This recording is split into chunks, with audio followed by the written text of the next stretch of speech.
This talk is based on a passage from John chapter 6 with the theme, I am the bread of life.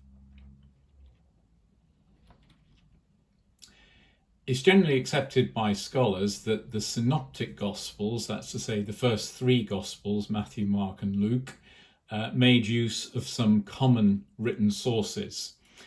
So they're not entirely independent of each other.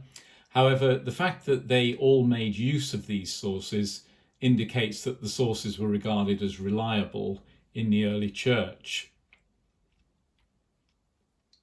The different style and content of John's Gospel indicates its independence from the others, and numerous scholars have supported this view, which is backed up with plenty of evidence.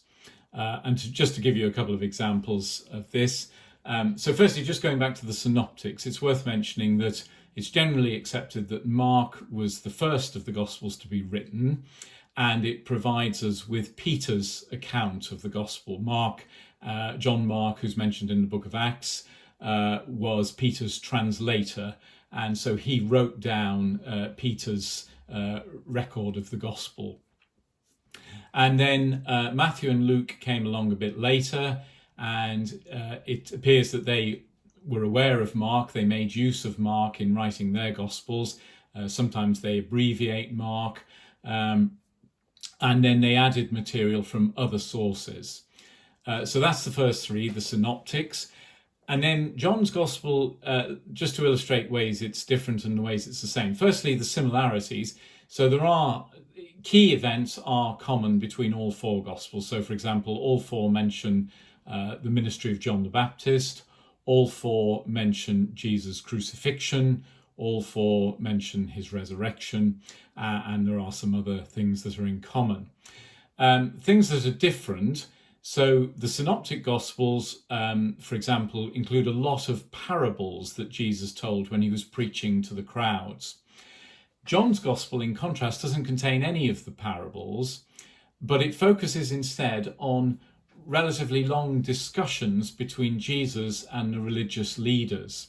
So the synoptics focus a bit more on Jesus preaching to the crowds, to the masses, and John focuses rather more on Jesus' debates with the religious and political leaders and the intellectuals, as it were. And so there are differences of style and content in John's Gospel, but the same basic message comes across. There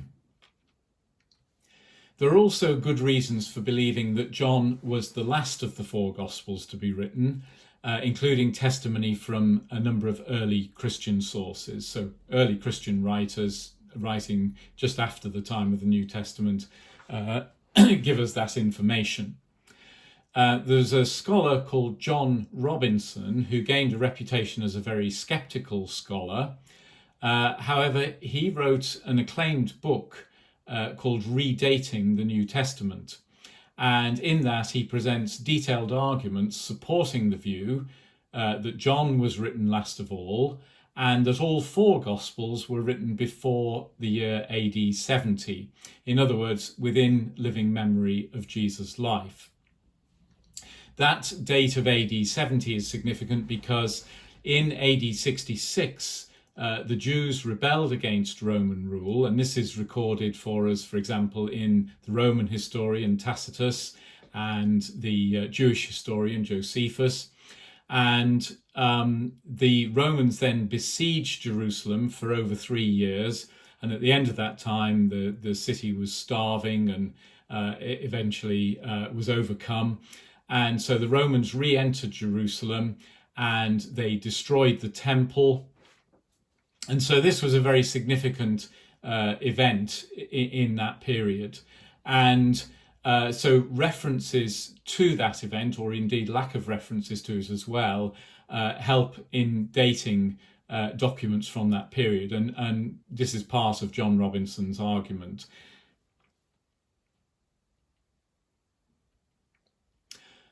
Apart from the resurrection of Jesus, this is the only miracle that is recorded in all four Gospels. That's to say, the feeding of the 5,000, which we're going to look at now. And when we compare all four accounts of this miracle, we find that Matthew and Luke present essentially abbreviated versions of Mark, with a few explanatory comments added. So, for example, Matthew explains that there were women and children in addition to the 5,000 men, which you might have guessed anyway. And then, but the details that are given in the synoptics could all more or less be inferred from Mark with reasonable confidence. However, John provides details that are not found in the synoptics. So, for example, the synoptics mention the fact that the disciples spoke to Jesus and Jesus spoke to the disciples, but they don't name which of the disciples were involved, whereas John states which of the disciples spoke and what they said. So that's one of the differences. And so clearly John didn't get that information from the synoptics, because they don't tell us that. And if the author was the Apostle John, as stated by early Christian sources, then he had no need of other sources because he was an eyewitness of this event. And similarly, nor did the synoptics get their story from John, because given the evidence that they were written earlier. So despite these differences, all four Gospels are clearly recounting the same event. They all mention the large crowd of over 5,000 people. They mention the 5 loaves and the 2 fish multiplied by Jesus. Jesus instructing the disciples to seat the crowd on the grass. Jesus giving thanks to God for the food.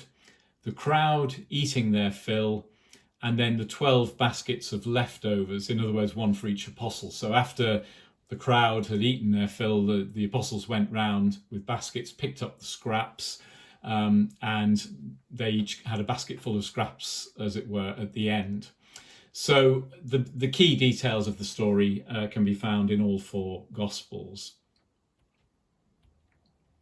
So I'm going to read this passage to you now from John's Gospel, John chapter 6 and verses 1 to 15.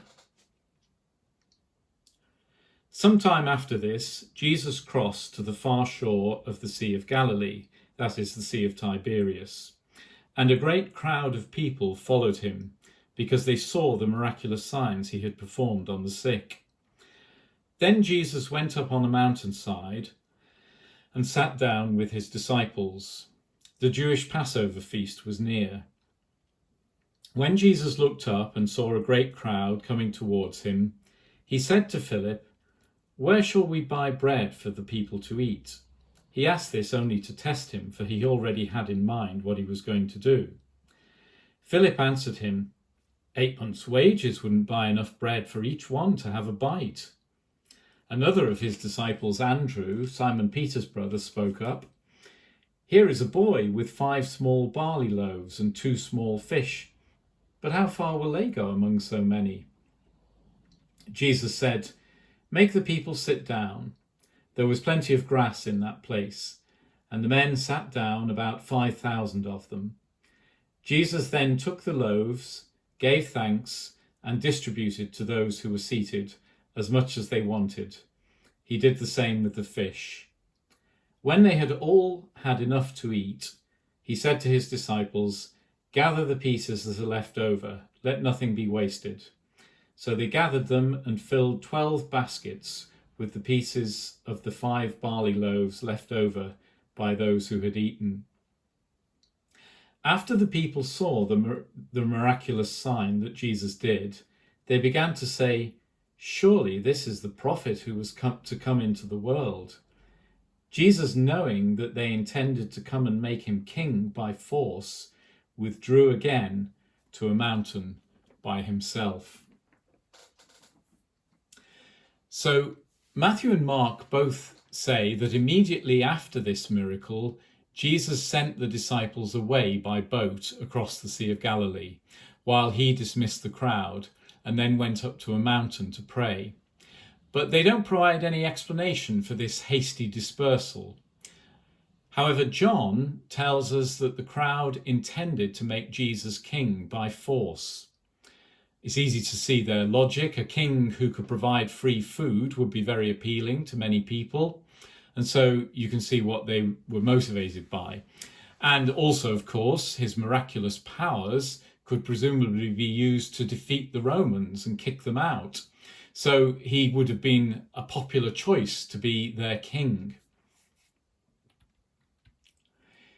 John doesn't mention Jesus dispersing the disciples and the crowd. He simply says that Jesus withdrew to a mountain by himself. However, when all the accounts are compared and combined, it all makes perfect sense, despite the subtle differences between them. The hasty dispersal of everyone by Jesus was to prevent the crowd from starting an uprising to make him king by force. So John mentions the fact that they wanted to make him king. The other Gospels mention the fact that he dispersed the crowd rapidly. And when we put them together, it makes sense.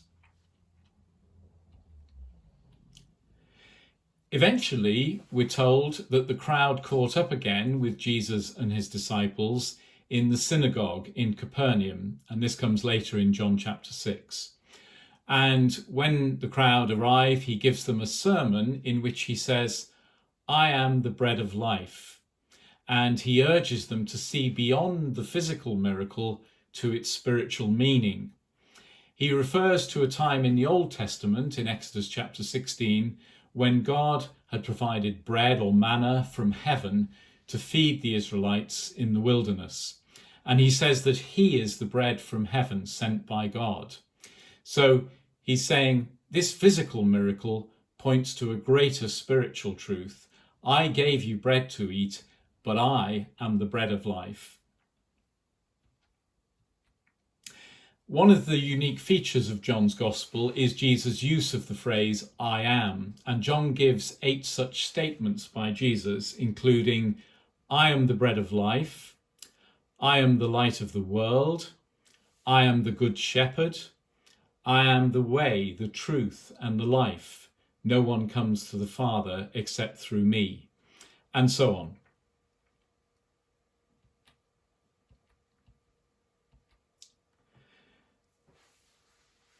When the night before Jesus was crucified, when he had the Last Supper with his disciples, it tells us that they had bread and wine at the meal. And when they came to eat the bread, Jesus took the bread and broke it and shared it among his disciples. And he said, "This is my body given for you. Do this in remembrance of me." And later on, he took the wine and shared that with them and said, "This is my blood of the new covenant."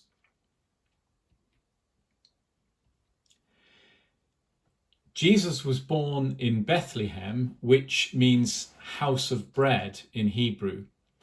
And he also instructed his disciples, as I've just said, to remember his body and blood by sharing bread and wine together, which we sometimes call Holy Communion.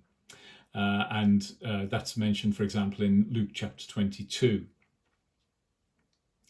So why did Jesus liken himself to bread? And there are a number of reasons we can see for this. Firstly, bread satisfies our hunger, and Jesus can satisfy our spiritual hunger. There was a French mathematician, Blaise Pascal, who said, "Within every man there is a God-shaped gap." And what Pascal was saying is that we have this gap within us that only God can satisfy, only God can fill that gap. And people try to fill that gap with all sorts of things, with drugs and alcohol and sex and money. And somehow those things don't ultimately satisfy that spiritual hunger. And Jesus is saying, I can satisfy your spiritual hunger. I can fill that God-shaped gap in your lives. And the next thing to say about bread is that when we eat it, it becomes a part of us. When you eat bread, your body digests it, and then it becomes part of your tissues. And similarly, faith unites us with Christ. When we have faith in Jesus, he becomes a part of us and we become a part of him. And so Jesus was saying, just as when you eat bread, it becomes a part of you, so when you have faith in me, I will become a part of you. And when we eat bread, it gets broken. And just as Jesus was broken on the cross for us, so Jesus was saying, just as I'm breaking this bread and sharing it with you, so my body is going to be broken on the cross in order that you can have the bread of life. Another thing to say about bread is that bread was an essential staple food for many poor people, many of the people that Jesus spoke to, without which they would have starved. Having enough bread was a matter of life and death for them. We live in a relatively prosperous society where we have lots of foods to choose from. But for poor people, usually there's just one or two staple foods that they rely on very heavily in their diet. There's an interesting little story, true story, that has relevance for this, about some missionaries who went out to a remote part of Indonesia, out in the jungle, where there was a tribe who were more or less cut off from the rest of the world. And they lived a very simple lifestyle in the jungle, didn't have any modern technology, and they grew sweet potatoes in clearings in the jungle, and that was the main thing in their diet. So they'd probably have something like sweet potato porridge for breakfast, and sweet potato leaf salad for lunch, and sweet potato stew for dinner. So a slightly boring diet, we might think, but nevertheless, it kept them alive. And the missionaries lived among them and got to know them and got to learn their language. And they were the first people to put this language down in writing. And once they put the language into writing, they started to translate the Gospels into this new written language. And as they translated the Gospels, they would read out what they had translated to the tribe, who would gather round with interest to listen. Anyway, when the missionaries came to this passage in John's Gospel where Jesus says, "I am the bread of life," they had a bit of a problem because these people had never seen bread, so it wouldn't have made any sense to them to use that word. So instead, when Jesus says, "I'm the bread of life," they translated it, "I am the sweet potato of life." And in many ways, that was closer in meaning to Jesus' original meaning, because what he was saying is, I'm essential for life, just as sweet potatoes were essential for life for those people living in Indonesia. And then finally, we can say that Jesus' miracle of multiplying the loaves and the fish provides a powerful demonstration that he is who he claims to be, in other words, the bread of life. The fact that he was able to feed this huge crowd with just a boy's lunchbox, basically, illustrates that he is who he claims to be, the bread of life. It's also noteworthy that Jesus, when he was tempted in the wilderness, when he was fasting for 40 days and 40 nights, he was tempted by the devil to turn stones into bread to feed himself. And he refused to do that. Whereas he chose, we can say he chose to do things God's way instead. Because in God's creation, bread is multiplied each year when seeds are sown and multiplied in the harvest. And similarly, fish multiply each year when they reproduce. In other words, God produces seeds from other seeds. He produces fish from other fish. And so bread is multiplied from bread, if you like, and fish from fish. But in nature, God never turns stones into bread. And so Jesus was effectively saying, I'm doing things the way God does them in the creation. I'm multiplying bread from seeds as God does, and I'm multiplying fish from other fish as God does. And so it was a godlike miracle. And so Jesus took this boy's packed lunch and he multiplied the bread and the fish. And as such, that, as I say, was a godlike miracle, a creative act, and not merely an arbitrary miracle. It pointed to the fact that Jesus was God come among them. That's everything I'm going to say on this topic. So thank you for listening,